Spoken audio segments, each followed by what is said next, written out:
si no se mencionan, no son advertidos. En muchos casos los movimientos no son advertidos. Ya le dije al hermano Máximo Real, en preparación para acá, que no se enseñe la visualización del sacerdote a hacer sus movimientos, porque su lema eso no lo enseña. Y hay la tendencia de formar. Yo no digo en ninguno de ustedes, pero hemos visto que a través del tiempo, en algunos países hay una cierta tendencia. Por ejemplo, una vez me encontré en un país de Centroamérica con la novedad de que quien estaba haciendo el antenaje se había inclusive mandado a hacer una capa para hacer el antenaje, cuando eso nunca se usa en el antenaje, cuando nada tiene que ver con el antenaje, ni siquiera implica nada que ver con el sacerdocio, puesto que la capa corresponde a otra representatividad, a otra función en determinados grados iniciales. Y por lo tanto no está dentro, ni nada tiene que ver. En otro caso me encontré también en otro país un hermano que en el antenaje quería hacer una serie de movimientos que hace el sacerdote sin saber ni cómo, ni por qué, ni para qué, y el estado que tiene que lograr el sacerdote en la alta teología, de tal manera que entonces luego a quienes están impartiendo enseñanza del antenaje no impartan aspectos que no tienen por qué darse al antenajista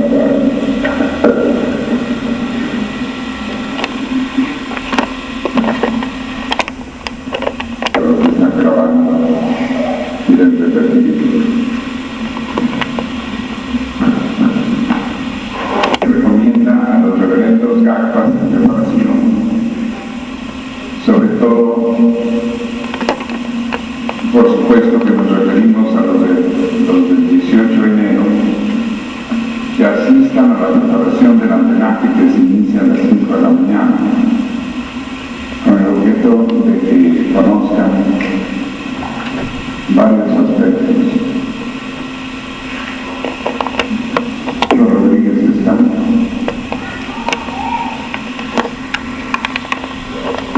No deben estar indicando movimientos del sacerdote. Los antenajistas deben sujetarse sobre todo al acto de una visualización, pero fundamentalmente también a la conceptualización de la parte a que están en contacto. Y ellos se deben a que en primer lugar el sublime maestre tuvo la prudencia de no explicar en sus obras ello. Así ha ocurrido tanto con ciertos aspectos del discipulado modelo de la Ñana Tarabactia, el maestro, y así ha ocurrido con aspectos de la teología que no están en su literatura y que los confirió en función del discípulo y del sacerdocio. No solamente eso, sino algunas otras enseñanzas se las anunciaba al final del tomo del segundo mensaje, en que decía que para quienes estaban más preparados, él tenía otras enseñanzas.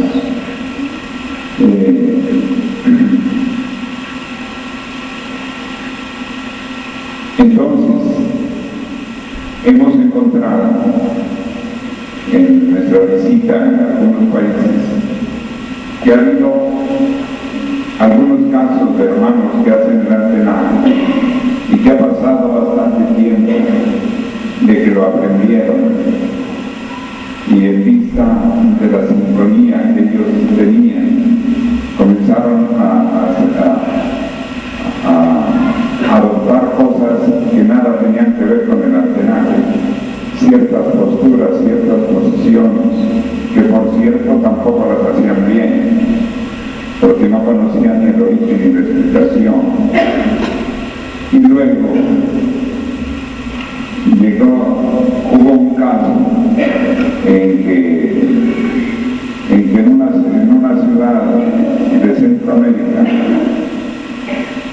hubo alguien que hacía el antenaje habiéndose mandado a hacer una capa, y nada tiene que ver con el antenaje, y nada tiene que ver con el sacerdocio, y que además tampoco, ni siquiera el sacerdote la usa, la capa, nunca en el momento del ceremonial cósmico, y que sin embargo, de mutuo propio, un hermanito estaba queriendo hacerlo. De manera que, más bien, en algún caso lo que hay que hacer es consultar a la comisión de la rectoría.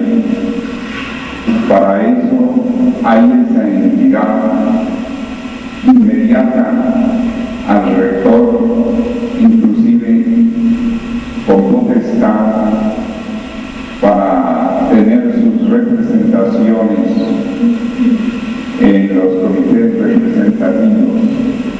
Eso tiene razón de ser como una precaución, en que los comités representativos no son representativos del rector, porque la rectoría en sí ya representa muchas otras cosas que, si son representadas, podría ser, digamos, atributos que podrían dar una especie de exceso de gobierno. Y por eso son los comités representativos de la comisión de la rectoría, lo cual está en la personería jurídica de la Fundación Orden de Acuarios y no de la Magna Fraternidad Universal. En la personería de la Magna Fraternidad Universal hemos evitado que haya casi nada de la orden. Se hace una mención del rector, una mención de la comisión de la rectoría. Por eso es necesario que cuando los abogados sean tan bondadosos de revisar la contextura de una personalidad jurídica, no califiquen, consulten por qué ha tenido que ser de determinada forma. ¿Por qué?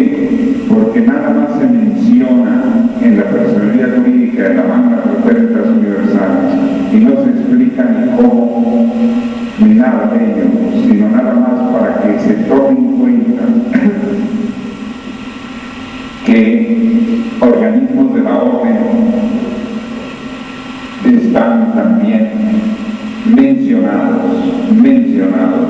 dentro de la Magna Fraternidad Universal. Es más aún, dentro de la personería de la Fundación Orden de Acuarios,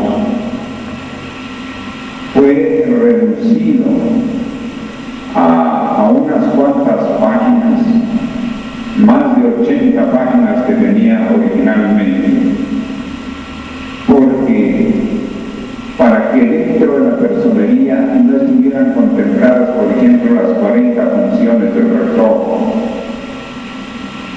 para que no estuvieran contemplados aspectos que pudieran ser cuestionados inclusive por los registradores de los países o enviar a otras dependencias a revisión de la personería.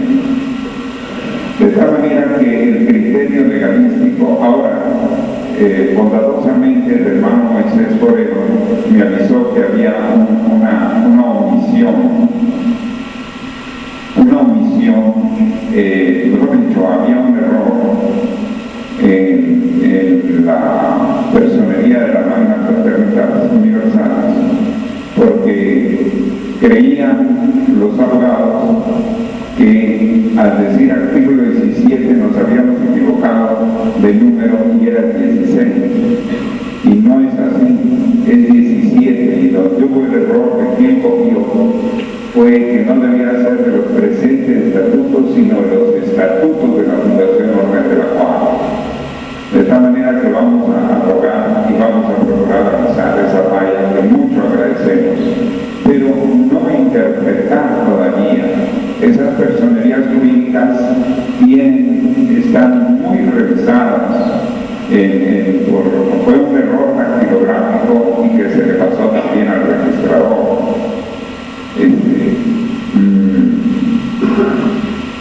Pero están muy revisadas. Yo no digo que sean perfectas. No se ha puesto un representante porque después nos hemos encontrado con que cuando se nombra representante a una persona estrictamente, y eso sucedía en la GFU, ocurría que ese representante después no quería acatar a nadie, se convertía en un autócrata. Claro que eso pasaba en la GFU, pero nosotros estamos queriendo evitar y diluir en trabajos de equipo. Por ello no pusimos que hubiera un representante, ni la ley lo exige, basta que esté la directiva. Son cosas bastante consultadas, porque ayer recibí opiniones de que había vicios. Nuevamente la palabra vicios o fallas, que les gusta a muchas personas con carácter demasiado crítico antes de analizar las cosas. Estoy muy de acuerdo en la colaboración muy grata y muy conveniente de nuestros abogados, porque ellos saben mucho más que nosotros. Pero también nosotros estuvimos asesorando a los abogados que nos ayudaron a corregir y que nos fueron bastantes, desde el asesor del ministro de Justicia en Caracas, que lo tuvo varios días, las dos personalidades jurídicas, que fue uno de los motivos que más nos retrasaba la salida. Y también hubo correcciones durante el periodo, y después entró a una parte del Ministerio de Justicia, en que también con amigos abogados de nuestros amigos revisaron y nos recomendaron qué cosas se deberían retirar para que el Ministerio de Justicia no nos cuestionara. De tal manera que han sido muy pulidas. Naturalmente yo no digo que son perfectas, porque la prueba está que al llegar a la copia se cambió los presentes estatutos por los estatutos de la Fundación Orden del Acuarios.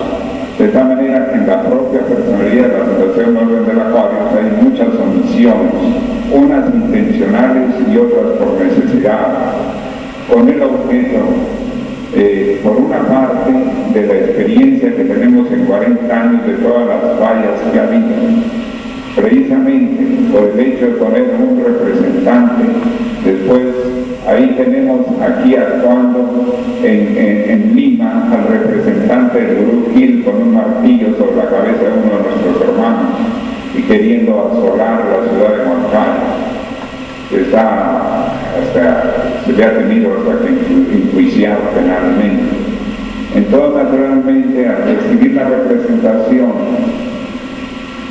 y sentirse el único representante cuando su estado de conciencia no está para eso, en un mundo iniciático, en una comunidad iniciática, en medio de una institución donde todos trabajan fundamentalmente de buena voluntad. Hay varias pautas que tenemos que tener un poquito de cuidado y no dejarnos llevar por los usos jurídicos que no son indispensables y que en cambio hay que medir desde el punto de vista de la experiencia. Por lo tanto, yo les ruego a la Comisión Jurídica no dejarse llevar por las primeras impresiones. Hay en todo caso que consultar antes que calificar. Por lo menos eso está dentro del saber. La prudencia es producto de la reflexión, y la reflexión es uno de los booms, de tal manera que al contrario nos vamos a acoger a la comisión de abogados para que sean tan bondadosos de darnos las sugerencias que consideren pertinentes, porque tampoco nosotros creemos que sepamos más que los abogados en cuestiones de ley. Simplemente tratamos de unir las experiencias que hemos tenido durante todos estos años y tratar de poner la parte jurídica dentro de la ley, dentro de las previsiones, pero no hacer ciertas adaptaciones que la experiencia nos ha dado, que está muy bien que sea en las entidades comerciales, que está muy bien que sea en muchas asociaciones civiles. Seguramente por algo también Dios quiso que estuviera en la Federación Latinoamericana de Escritores y viera cómo se desmoronó allí todo nuestro trabajo que hicimos en Venezuela, como le consta a Rodrigo Rodríguez y como le consta a todos los que me acompañaron. Primero, cuando éramos nosotros los directivos de los escritores de Venezuela, y después, cuando precisamente nos ganaron las elecciones, un grupo que estaba al margen y que probablemente se despertó ambición por todo lo que nosotros estábamos dejando, inclusive el seguro del escritor. Entonces nos dimos cuenta de todo lo que pasaba en las asociaciones civiles y los grandes inconvenientes, y resulta que a mí se me abrieron mucho los ojos, porque el presidente de la Asociación de Escritores es uno de los abogados más invictos que hay en Venezuela, el doctor Ramón Urdaneta, que además es escritor. Pero había un juez con nosotros dentro de la directiva, el juez Ibaldo, y había 3 abogados más. Es decir, la directiva de la Asociación de Escritores se componía de 5 abogados, uno de ellos magistrado, otro de ellos o que había pasado por la magistratura y había después adoptado una judicatura, pero con gran experiencia. En fin, entonces ellos me comenzaron aquí en las conversaciones a decir por qué la personalidad jurídica se hizo esto, y entonces contestaba Ramón Urdaneta, que es un jurisconsulto, diciendo, bueno, así se acostumbra y todo, sí, pero la ley no lo exige, y entonces ofrece este peligro y este otro, y este otro, y este otro, y este otro. No hay que poner sino lo que exige la ley, y no lo que exige, no lo que media la costumbre, cuando la experiencia demuestra que esa costumbre no es pertinente. Entonces, todas esas conversaciones yo les agradezco a Dios, porque de otra manera yo no hubiera conocido semejante categoría de abogados revisando su propia personalidad jurídica en nuestra Asociación de Escritores, y cómo fue que se derrumbó la Asociación de Escritores, por lo menos durante un periodo muy importante, que hasta se acabaron los fondos de los escritores aquí.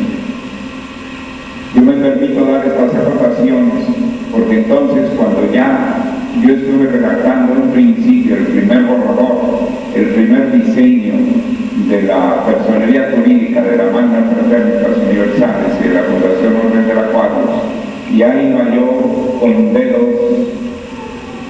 con dedos de antena, mirando qué palabras sí, qué palabras no, y sin embargo, por supuesto, pues no soy abogado, en cuanto al resultado estuvo terminado eso, porque la reverenda Garza trabajó más de un año o cerca de 2 años en la personería de la Fundación Orden de la Cuadra, y después yo entré a hacer los acomodos y adaptaciones necesarias. Entonces, cuando terminé, comenzaron las consultas a los abogados y procuramos que fueran abogados de primera línea. Primero fueron nuestros abogados de mayor confianza. No te voy a calcular. Esto todo es parte de la preparación. ¿Quién más está? Que levante la mano.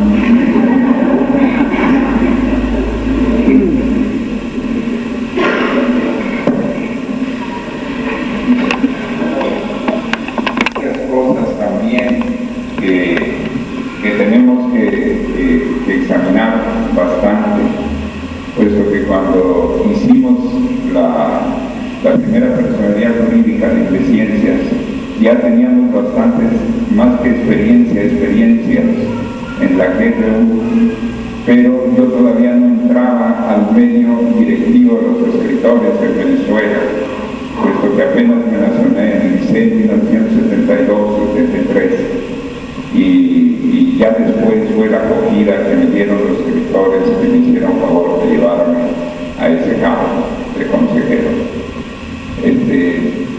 Entonces yo no tenía la misma experiencia que ahora tengo, y ni tampoco la misma experiencia que tenía de la GRU que ahora tengo, de tal manera que todo ello va en el proceso. Entonces, y así, no es que esté yo comparando lo del antenaje con la parte de la personalidad jurídica, pero es que tenemos también que evitar algunas deformaciones, y es preferible que entonces el maestro fue muy prudente con la parte del antenaje, para que más bien sea una visualización, pero una visualización general y no exactamente precisa. Tampoco son mantras, nada más lo que pronuncia el sacerdote. No son mantras todos, son algunas invocaciones, otras son expresiones que él dice y que le conducen y le ayudan a conducirse, inclusive internamente en el acto teúrgico. Bien, ¿hay alguna otra cosa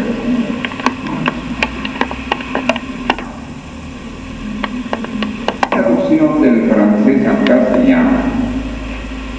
Cuando nosotros tradujimos la parte de los grandes mensajes de donde está el antenaje, nosotros lo hicimos fundamentalmente ajustándonos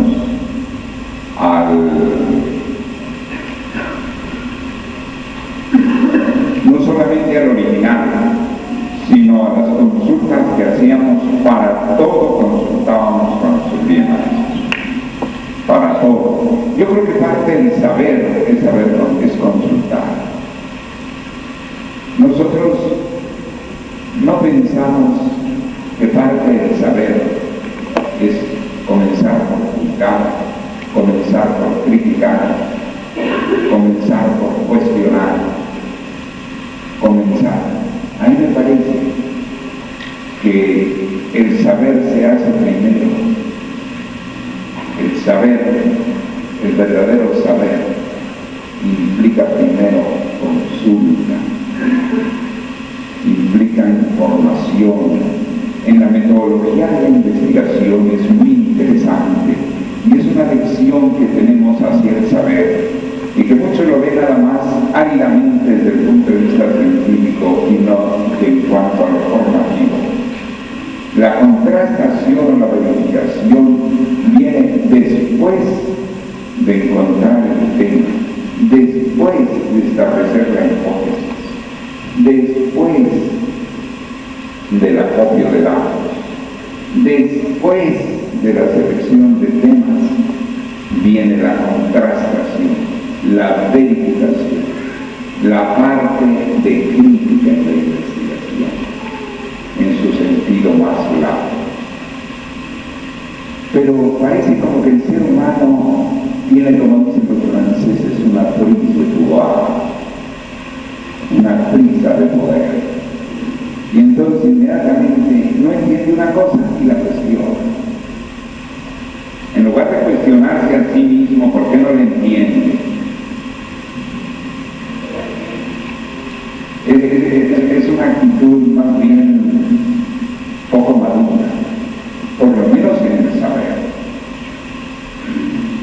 Entonces, fue de las cosas, y quiero señalar que la relación con el sublime maestro en la literatura y en todo fue primero que todo con su vida.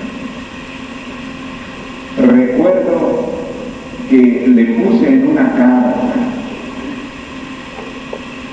al comienzo, le puse sublime maestro, antes de opinar, quisiera consultar a ustedes sobre tal cosa, sobre tal cosa. Y en la siguiente carta me escribió, me gustó el principio de su carta. Yo revisé la carta que le había enviado y lo que le había gustado era que yo hubiera puesto antes de opinar, quisiera consultar. Ahí me dio con ella una gran clave, pero por mi parte lo había realizado, me parecía, ¿por qué uno opina? ¿Por qué uno opina? Claro que el hombre es libre de opinar, pero también es libre de darse cabezazos en la pared.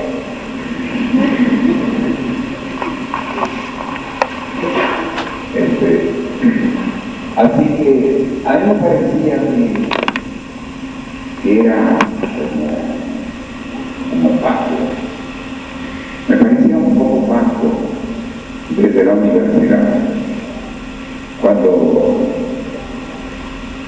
veía yo a algunos de mis compañeros lanzarse. Yo recuerdo que me gustaba mucho el contacto con los profesores, me acercaba bastante a los profesores, tal vez porque mi padre era profesor y él se acercaba tanto a mí y que me acostumbró desde niño. Me acercaba mucho a los profesores y recuerdo que teníamos un profesor muy ancianito, entre sus alumnos que lo querían muchísimo estaba el secretario general de la UNESCO, Jaime Torres Bodet, que fue el que sucedió a Julian Fox, el fundador, secretario general fundador de la UNESCO. Y entonces fue a verlo en Torres Bodet y a mí me consta. Y entonces le dijo, era un característico que siempre usaba un tranvía donde está el control eléctrico del desarrollo, que no se usa mucho en muchas ciudades, que tienen su especie de viajero que va por las calles. Y él siempre iba en su familia. Y entonces recuerdo que siempre estaba cerca del profesor y le dijo, Jaimito, yo acostumbro ir en el tranvía y usted me ha acompañado siempre en el tranvía. Yo le agradezco que me invite usted en su limusina, pero ¿por qué no recuerda usted un poco los tiempos en que andaba conmigo? Ya que me necesita, mejor venga hacia el mundo. Y entonces, Jaime Torres Bodet, director general de la UNESCO, tomó el tranvía junto con Erasmo Castellanos Quinto. Y bueno, fue la ocasión en que por mi amistad con Erasmo Castellanos Quinto me tocó también ir en ese tranvía. Para mí fue una enseñanza preciosa. Entonces, con ese mismo profesor, había un compañero nuestro que le gustaba primero que todo cuestionar. Que resulta que él estaba en plena inspiración, enfocando un tema, de una manera que, bueno, el rector de la universidad tuvo que darle el anfiteatro para su clase, porque nos íbamos de otras clases a escuchar a Castellanos Quinto, con todo el profesor nos salíamos de otras clases, una luminaria en México de de tal manera que era sencillamente un maestro tan lúcido. Resulta que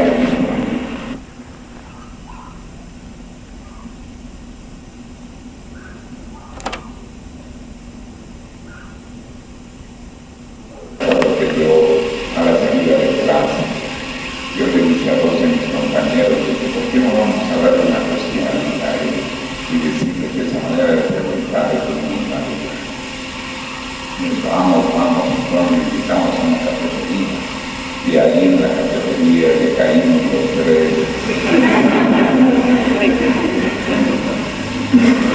En fin, son cosas que de la vida del estudiante, que después uno comprende que son elementos del saber. Entonces, bueno, ahora, entonces le consultaba a su bien maestro y él me decía, pero claro, su idioma del su bien maestro era el francés y el castellano tiene distinta prosopia, es decir, distinta musicalidad. Y si bien hay palabras que en el francés son prosódicamente, las frases son musicalmente preferibles en tal o cual forma. En cambio, en el castellano son en tal o cual otra. Entonces, al principio, en la traducción de los grandes mensajes, la parte correspondiente al antenado, nosotros la hicimos consultándole a él y perfecto, hacia allá. Pero cuando recibí el sacerdocio,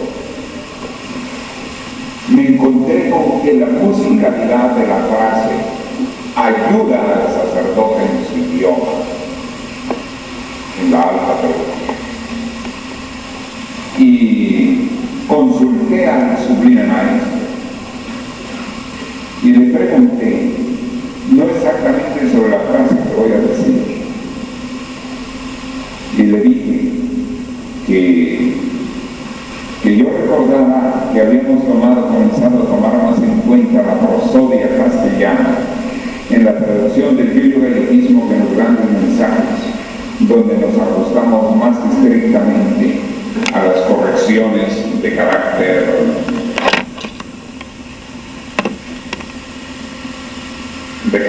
más bien de sintaxis, es decir, de la construcción del idioma lo más posible de acuerdo a la construcción del francés, evitando caer en galicismo. Y entonces, pero que observaba que en ciertas oraciones prosódicamente encontraba más musical variar la sintaxis. Decir lo mismo, pero una cosa primera que otra después.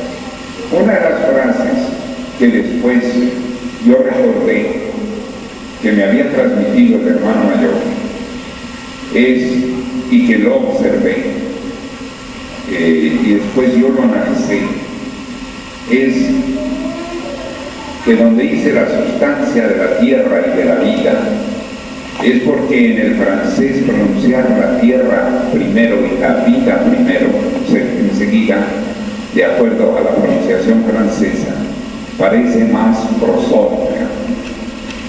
Sin embargo, en el castellano tiene más connotación de fuerza la última palabra, es decir, tierra. Si uno dice tierra, es prosódicamente más sonora que si uno dice vida, porque en primer lugar hay la R fuerte, la T es también consonante fuerte como los 33 clavos, y en cambio la vida tiene la B labiodental, que sí es una B prosódicamente más fuerte que es la B, a la B labial, que es una B suave, labio se tiene que pronunciar suave. Es verdad que es más fuerte la labio dental, pero la D no tiene la fuerza de la T. La T prosódicamente es más sonora.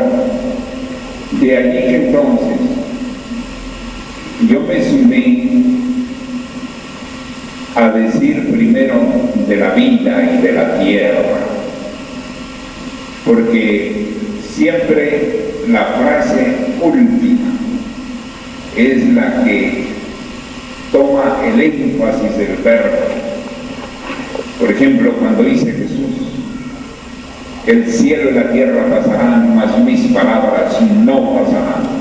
Es decir, la palabra no pasará, se deja al último, porque prosódicamente es más fuerte que si la ponemos al principio.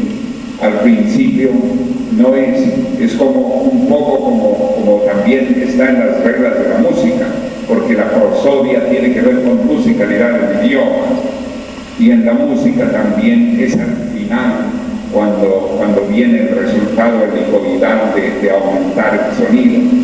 Entonces, para darle un sentido que los pueblos no se dan cuenta, la gente que no ha estudiado estos detalles no se da cuenta, pero lo recibe, y es un efecto de sonoridad distinto, y por eso se puso en diferencia a los grandes mensajes, en lugar de la tierra y de la vida y de la tierra. Pero en realidad, mientras no se conocen esas diferencias, puede pensarse que haya sido distinto. De tal manera que la base para ello partió más bien de que más bien a partir del sacerdocio yo consulté al Supremo Maestro, en que observaba que la prosodia toma igualmente como en la oratoria, la prosodia toma un valor especial, pero por eso hay que saber,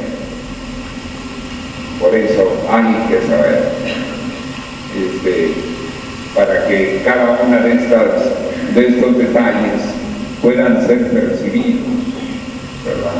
Percepción de la realidad. Bien.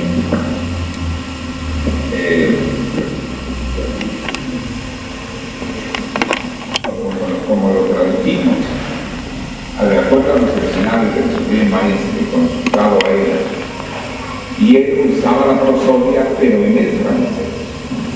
Entonces lo había dejado de la tierra y de la vida, pero consultándole el valor de la prosodia en ciertas oraciones, él aceptó que debería buscarse la prosodia de cada idioma, no solamente en el castellano, sino de cada idioma. Por ejemplo, probablemente en el polaco, donde está Fernando Málaga, allá en Polonia, probablemente prosódicamente la frase puede estar mejor en tal forma que en otra, con tal de que por supuesto no se cambie la semántica, o sea, el significado en sí.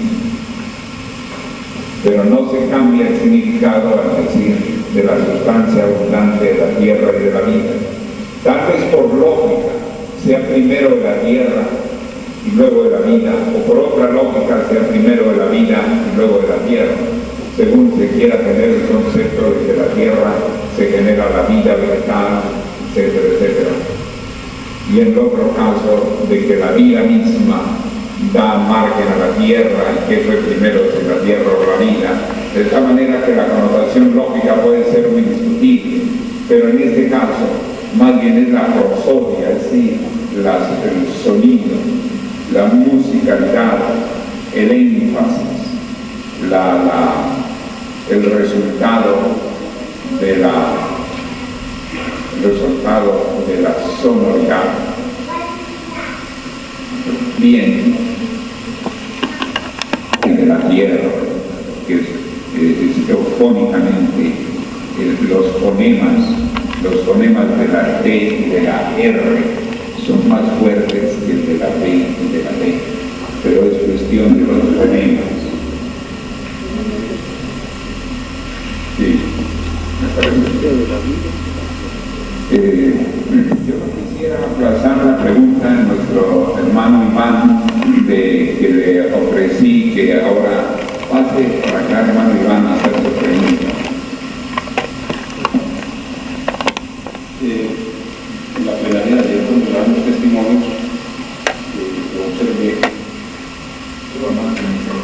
observé o llegué a la preocupación de que todo lo que se decía con respecto a los dos atacados, Colmenares y el Satanás Mejías, me llenaba bien de preocupación, porque si ellos fueron iniciados del maestro, ¿cómo era posible que llegaran a caer en esta serie de acciones pues que a la luz de la moral mía son incorrectas?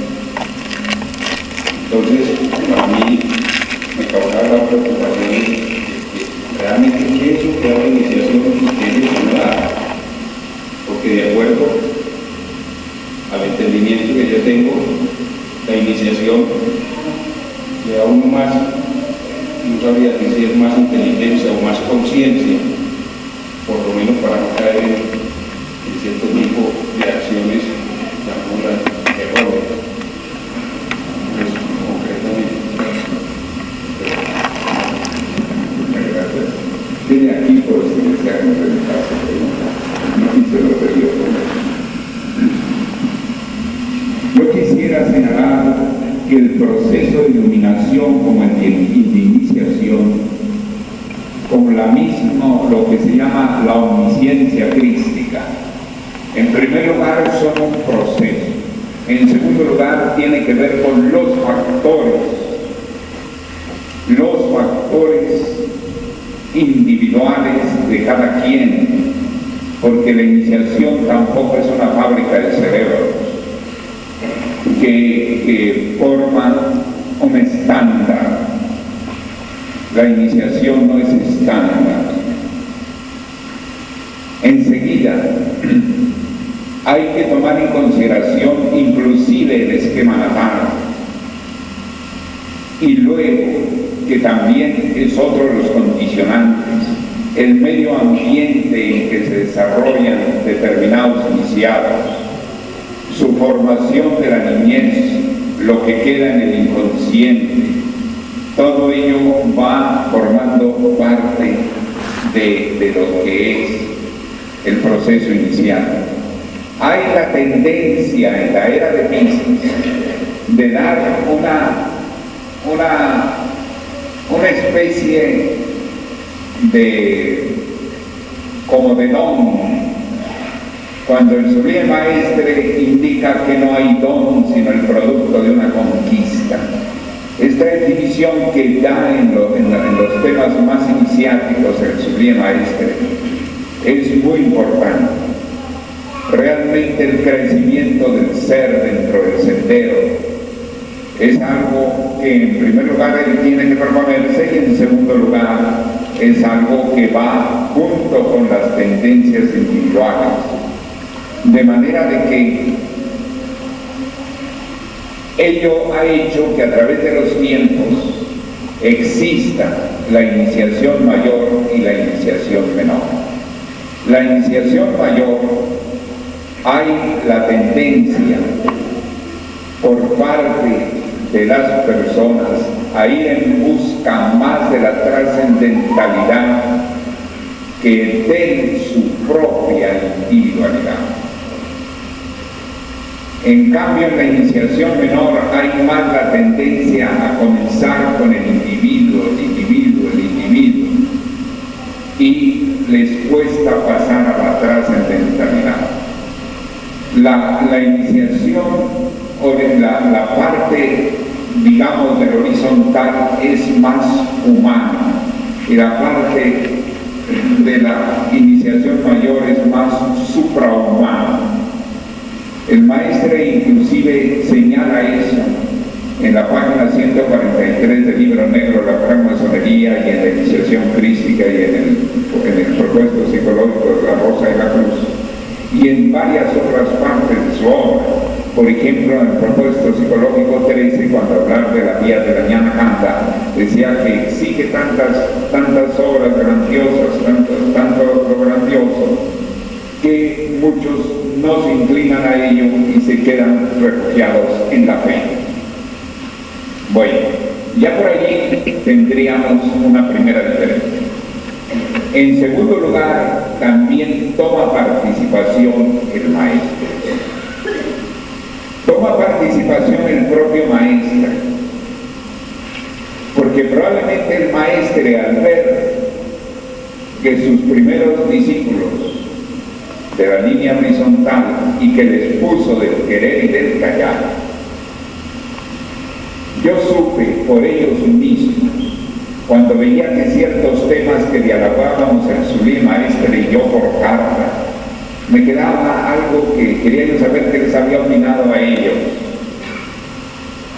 Y entonces resulta que nunca lo había tocado con ellos. Entonces, hasta que hubo un momento en que cuando estábamos reunidos en el templo, los tres, sentados en largas conferencias o entrevistas, y donde más se fue acentuando ese abismo entre nosotros, recuerdo que hubo un momento en que llevé las cartas del maestro, uno de los álbumes, y comencé a mostrar algunas cosas, en fin. Dije, quería yo decirles que el maestro me dijo esto, el otro, y quería yo preguntarles, que aquí está lo que él dice, quería preguntarles qué les dijo a ustedes. Entonces se le salió al Guruji decir, no, con nosotros más bien jugueteaba.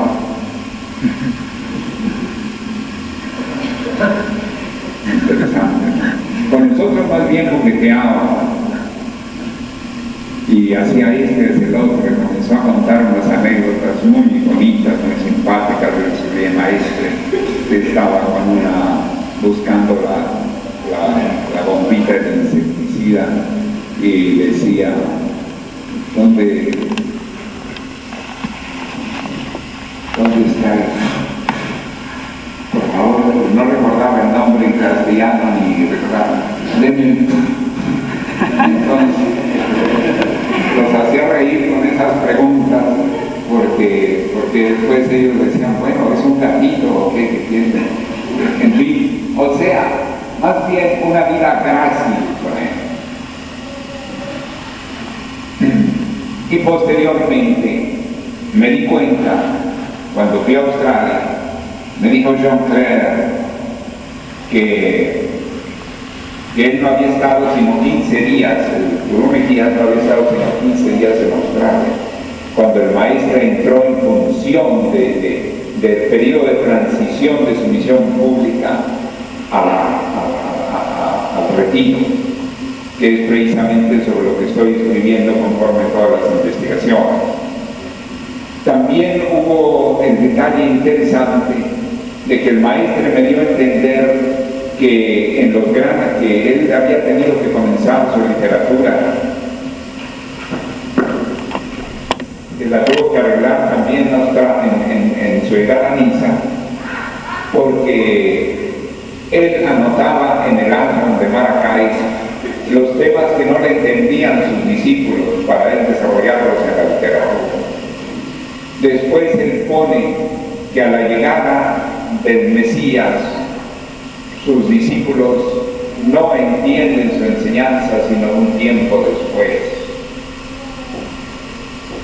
Luego, la parte ancestral en que primero se dan misterios menores y luego mayores, y propiamente tuvo que dar más bien enseñanzas menores durante sus primeros periodos, guardó en su literatura escrita en el alma aspectos muy fundamentales, y realmente fue ya en su retiro en Europa que comenzó a dar ya más prácticamente enseñanza a mayores y fundó el discipulado modelo de la Ñana para la Bhakti al Maestre en ese tiempo. De tal manera que hay, por otra parte, los elementos, es la conciencia, como usted bien dice, es el despertar también de mayor inteligencia, es el despertar de una mayor sublimación, conocer nuevos planos de la realidad. Pero hay que tomar en cuenta que eso no solamente depende del maestro, sino del discípulo. Y que no solo depende del discípulo, sino del maestro. Entonces, por eso, me daba cuenta de la formación tan diferente que daban ellos a los suyos, de que lo que les interesaba, como decía el maestro, de la línea horizontal tiende a lo material. A ellos les preocupaba que el discípulo estuviera levantando paredes de tabique y no otra cosa. Los ponían ahí a trabajar todo el día y en la noche, cuando se trataba de estudiar, tenían ellos que hacer el mundo propio, ya cansados, con una lamparita allí para no prender la luz y despertar a los demás. De tal manera que observaba cosas que el concepto que me parecía que era tan desobediente eso al subir maestre, que pedía que los almas fueran en la mañana de carácter administrativo, pero que en la tarde, a las 4 a las 9 de la noche, fuera estudio e investigación, incluyendo la meditación entre eso, porque se lograron mensaje. Entonces también mucho depende del maestro la formación, pero también depende del discípulo. Entonces yo pienso que entre nosotros también se va a dar la horizontalidad, pero una horizontalidad como reflejo que quería el maestro de la verticalidad. Porque también todos tienen derecho dentro del discipulado a elegir un poquito, que puedan elegir dentro de nosotros también ciertas cosas que sean de más fácil acceso. Ahora, los pueblos entienden mejor los misterios menores, entienden mejor las cosas menores, los pueblos en la obra masiva. Y más bien, yo he encontrado que a ese respecto, ¿tú quieres que algo de esto? A ver, yo quiero decirle que cuando fundamos la Escuelita Libre de Investigación Científica, fuimos al Ministerio de Educación de Venezuela y me di cuenta del criterio reinante, por lo menos en ese ministerio, por lo menos en esa época.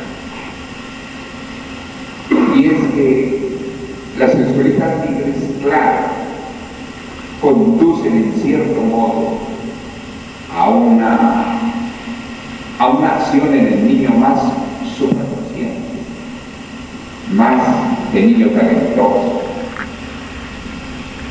Entonces, habíamos puesto que también ayudaba a descubrir al niño talentoso. Entonces, la directora, allí fuimos a dar, nos enviaron a la Dirección de Educación Especial. Y entonces ahí nos encontramos con que dijeron, no, pero esto es para descubrir niños talentosos.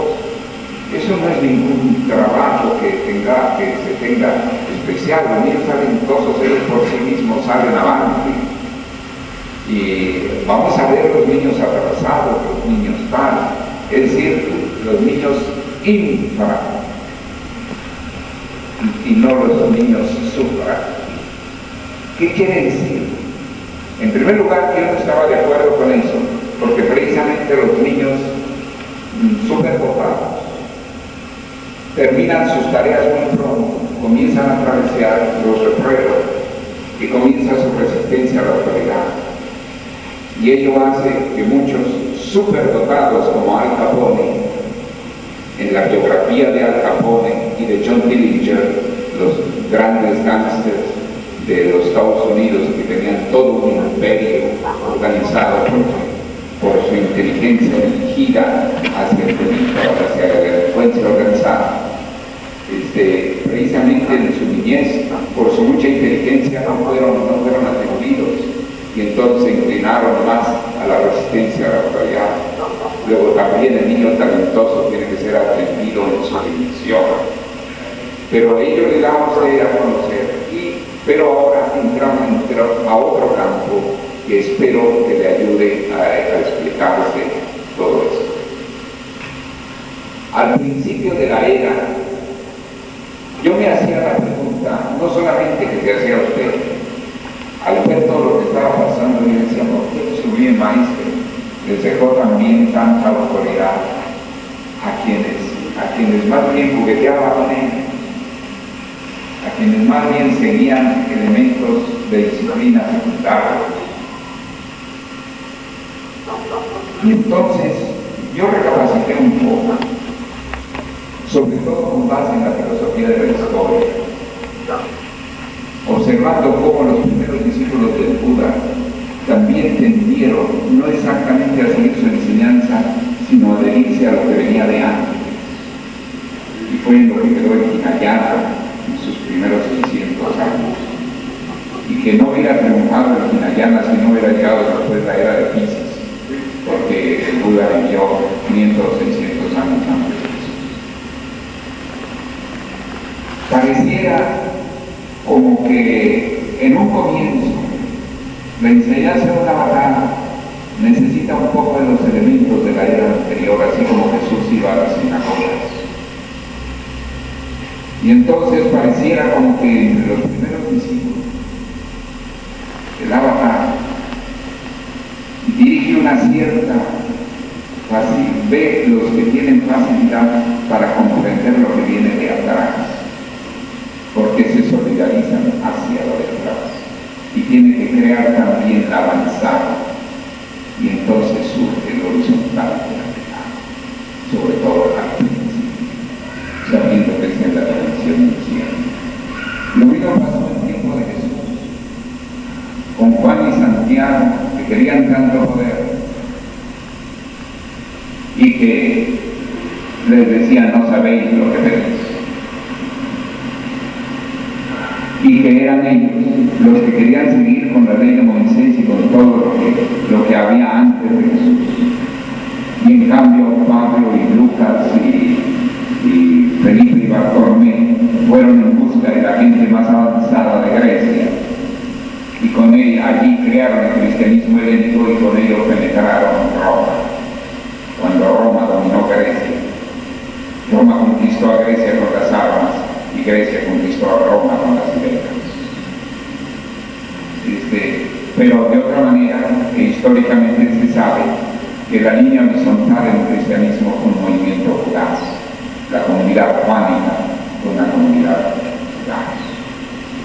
Entonces, son leyes de la naturaleza, querido hermano Iván. Son los mismos elementos en juego. El despertamiento de muchas cosas, pero es en el sentido que está condicionado por los propios discípulos, por sus épocas. Nosotros estamos viviendo un apostolado en la avanzada en este reino. Llegamos y nos encontramos con que las escuelitas libres de investigación científica, que nos las aplauden en la UNESCO, cuando regresamos a nuestro propio país, nos encontramos con que no les interesa a los niños talentosos. Pero ¿qué pasa con las medicinas alternativas? Las medicinas alternativas desde 1982, 81, 80, no recuerdo la fecha, fueron sustentadas y apoyadas por la Organización Mundial de la Salud en su Consejo Ejecutivo de Suiza, y apoyadas inclusive por la OPS, puesto que la OPS es o debe ser un reflejo de la OMS. Pero ¿qué hacen los médicos de la Federación en Venezuela, de la Federación Médica? Se declaran en 1983 restringiendo las medicinas alternativas. Quiere decir que no se suman a la avanzada. Mientras una organización mundial de médicos escogidos de todas partes del mundo se pronuncia por las medicinas alternativas, localmente no faltan países en los cuales los médicos de retaguardia, ni siquiera promueven la investigación de aquello que está rechazando. ¿Usted me comprende? Es la actitud de la retaguardia metafísica en la iniciación. Y dice en su día maestre, en la página 32, 27, del propuesto psicológico 32, que toda búsqueda de la retaguardia metafísica está condenada a un certero fracaso si no es piloteada por un principio de inteligibilidad. Y en otra parte dice que un acto epistemológico surge